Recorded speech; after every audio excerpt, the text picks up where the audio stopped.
we'll go ahead and get just more practice doing this stuff, right? So,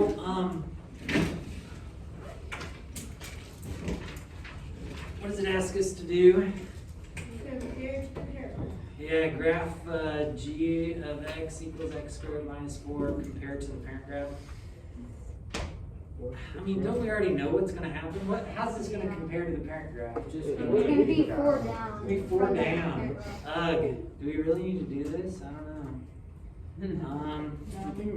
Well, okay, let's talk about. Me when I'm doing anything. Let's talk about the next one. Wait, How are you is not it? doing that? I don't know. Maybe we'll decide. Do we need to? I don't know. We can get. Just write it down. Just write it down. So what would you guys say? It will 4 down.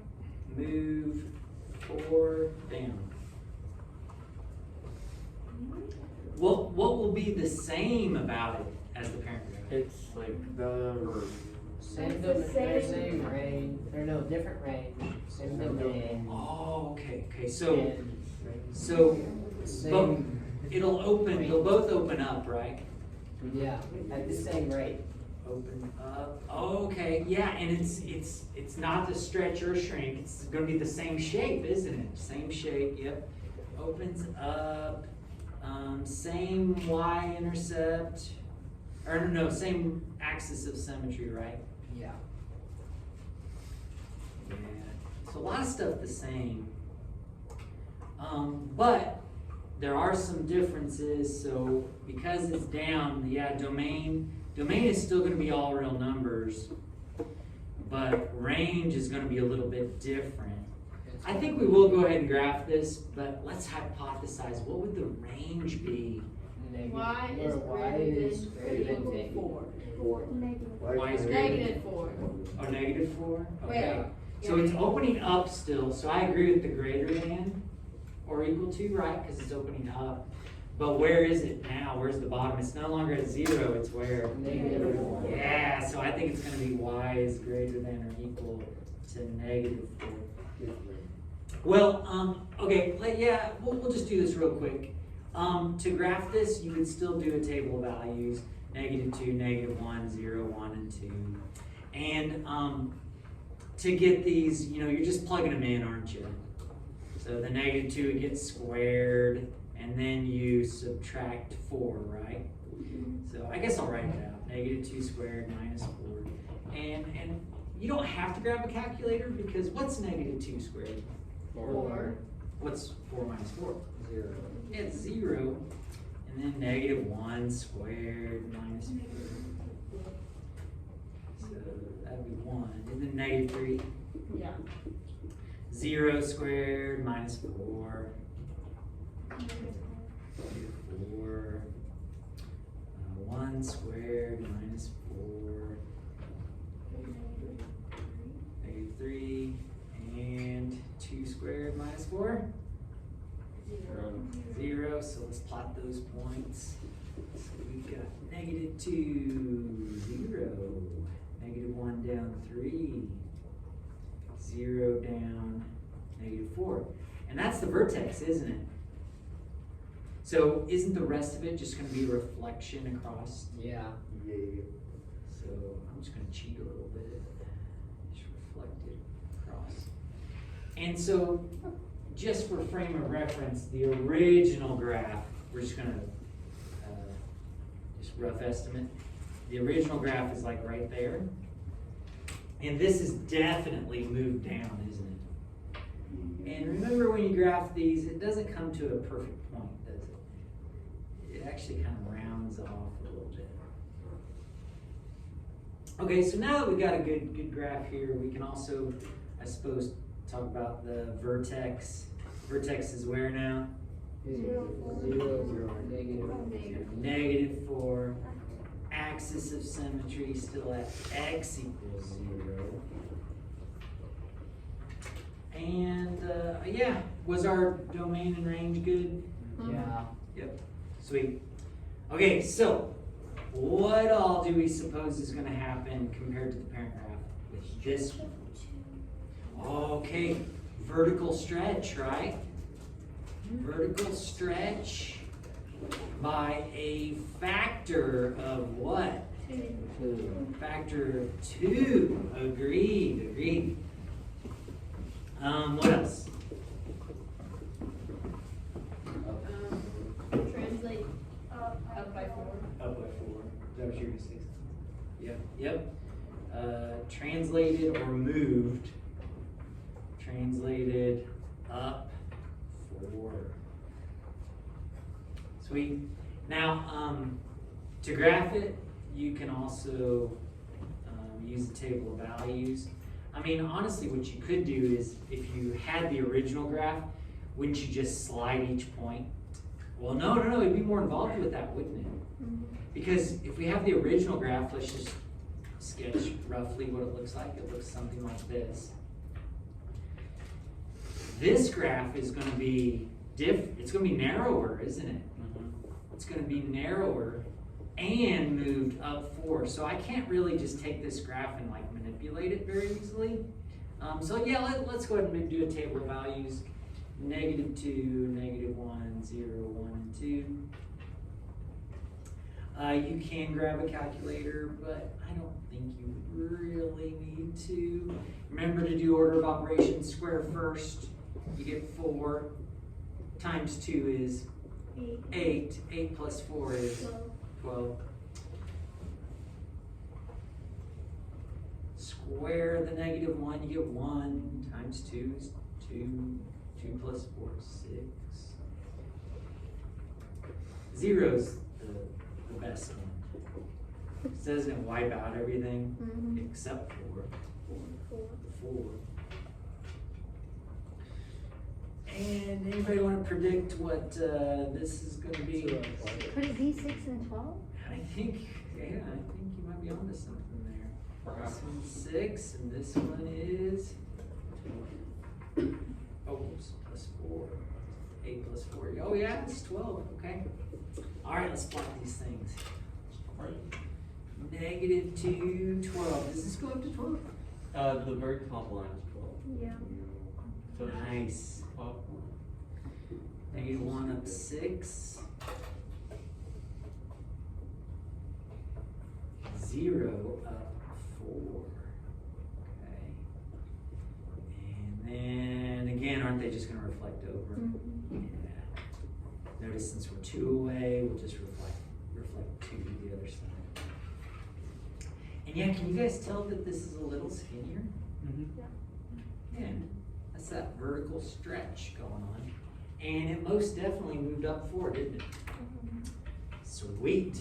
Now it still has a lot in common. It still opens up, same as the parent graph, right? Still has the same axis of symmetry, doesn't it? The vertex is a little bit different. The vertex is now at 0, 4. Yep, but our axis of symmetry is still at 0. Sweet. Domain. Is greater than or equal to 4. So not Oh, for wait, the is that domain. the domain? No, I totally. So, but yeah, you were jumping to the range. The range is y was what? Greater than Or equal to 4. to 4. I agree. And then the domain. It's all real numbers. All real numbers. Did I talk about yesterday how that's not necessarily always going to be the case? Yes. Yeah. So for quadratics, yeah, you're right. But it doesn't have to be that. There's some. Oh, I'll show you another situation. If you had this, if you had that, don't write this down. We're just thinking here. This would not be all real numbers for your domain. Does anybody know why? The variable? Well, you're close. I like what your thought is. So that was Jasmine that said that, right? Yeah, okay, sorry, maths, So she was saying it has to be a perfect square. It can't be just any number. And she's right for our answer to come out nice. But we can have ugly answers. So you could put a 7 in and square root it. You'll get this crazy decimal. But it's an answer. What kind of number could you not take a square root? Turns out a negative, yeah. So it would just be No solution? everything greater than So the domain for this would be basically everything greater than or equal to 0. Because 0 is good, but you couldn't be negative. So isn't that weird? And I think, did the one yesterday, did I do that one? Yeah. Yeah, on that one, you could be basically everything but 0, alright? X cannot equal 0, you can be everything else. That's what you write for like domain, you would put x not equal to 0. Well, there's another way to write it, but I'll not show you that just yet. But there's another way to write it. But you're gonna find out in Algebra 2 that these two situations, you're gonna have a whole chapter where you talk about basically those two situations. Well, back to this though. What does the last one say? Oh, this is kind of new. It says let f of x be one equation. Notice it's a quadratic though, right? It says let g of x be, wait a second, let g of x be f of x minus 3. Does that mean it just translates down 3? Yeah, so basically you're taking this graph and moving it where? Down 3. Down 3, right? So it says describe the transformation from the graph of f to the graph of g. And that's what you guys just said. It's going to be shifted or translated down 3. But then what else does it say? Oh, now this is where it gets interesting. Write an equation that represents g in terms of x. Right now, g is written in terms of f. We want it to look like this and just be x's in there. You guys with me on that? So here's how you do it. You just take what f of x is equal to, and guess where you put all that? Right there. So to write g of x in terms of x, or to write g in terms of x, you're just going to take that negative 0.75 x squared plus 1, put it in f's place, but what do we still have on the outside? Minus 3. A minus 3. Now I do want to give you a heads up, you might want to put parentheses around it, because if you happen to have like a multiplication, wouldn't it have to distribute to everything? Pretty sure it would. But in this case, the parentheses weren't necessary. We can reduce this pretty easily, can't we? It would be negative 0.75 x squared, and then what's 1 minus 3? Negative 2. Negative 2. So this is g in terms of x. Now what's interesting about that is when you simplify that, it's not really super clear how f is different than g, right? Because we've reduced some things. The original relationship was just moving f's graph down 3. Is everybody with me on that? Don't mistakenly think that when you reduce it, you're just looking here or anything like that. Okay, it does ask us to graph it, and so let's just use this right here that we reduced. That'll be the easiest thing to do. Negative 2, negative 1, 0, 1, and 2. And Silas grabbed a calculator. He's not feeling very confident that he could do this in his head. And I kind of agree with him. So we'll put negative 2 in, square it. Okay, remember order of operations, right? Square it first, you get 4. Wait a second, I can do this. What's 0.75 of 4? 1. Isn't it? Not all of us are that smart. Oh no, think about it. It's 3, isn't it? Yes, Because isn't 4? 75% of 4. Yeah, it's 75% of 4. Yeah, 75% of 4 is. Yeah, I like it. I like it. So I think we might be able to do this without a calculator. Let's see. So this would be negative 3, wouldn't it?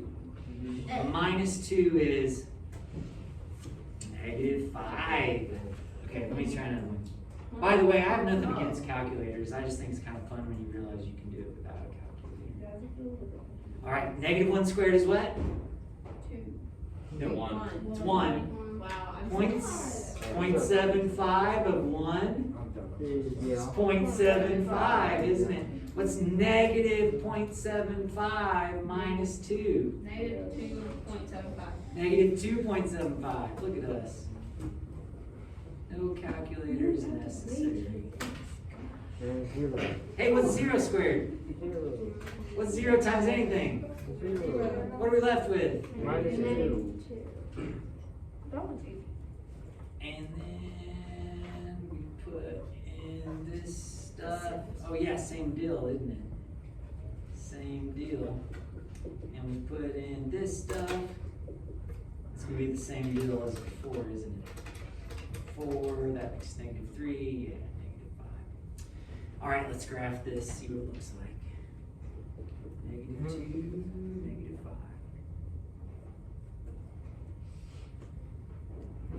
-1, -2.75. Are you guys okay with that? Yeah. Yeah. 0 down 2, and then aren't you just reflecting them?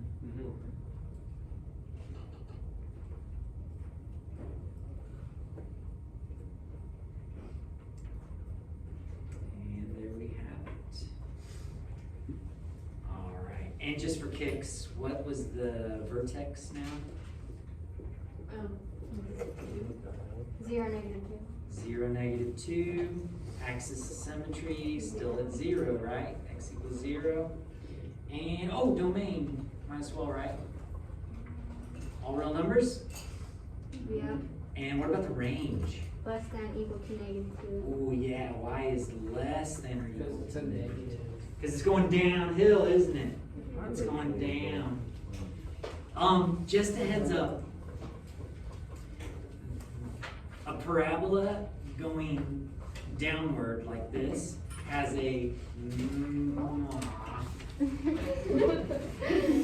Okay. Feeling good back there, Abby? What? Are you feeling good back there?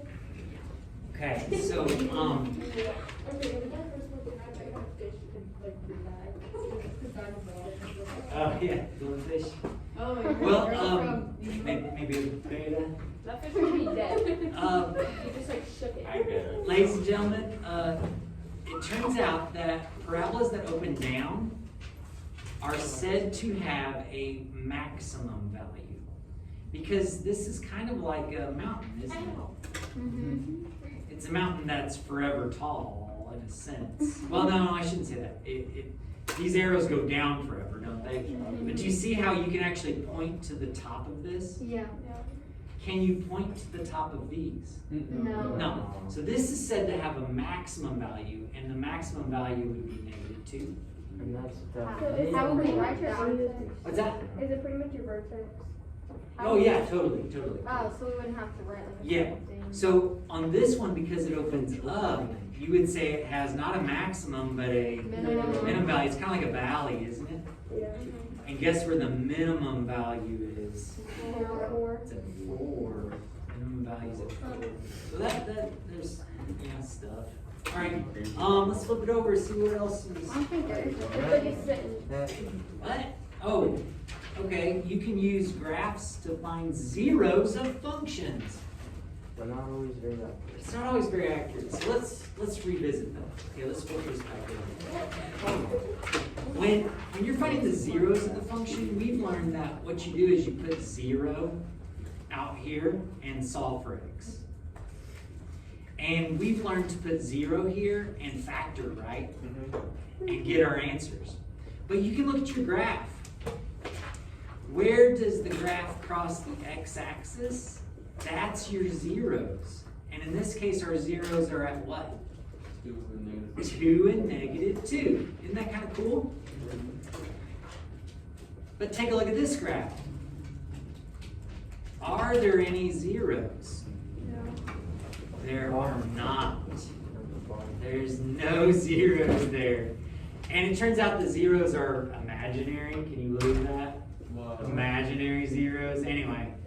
But yeah, the zeros are imaginary. They don't exist. So that's why it doesn't cross. And then on this one, oh man, are you serious? Yeah, on this one, they're imaginary as well. Because does it cross? No. Now the reason we say it's not always accurate is because sometimes it'll just cross at weird places. And can you be certain what the values are? What is he pointing at? Oh, sorry. But yeah, you can't be certain where those values are. So it's not super helpful for finding zeros, but it's kind of close. There's 16 problems there that will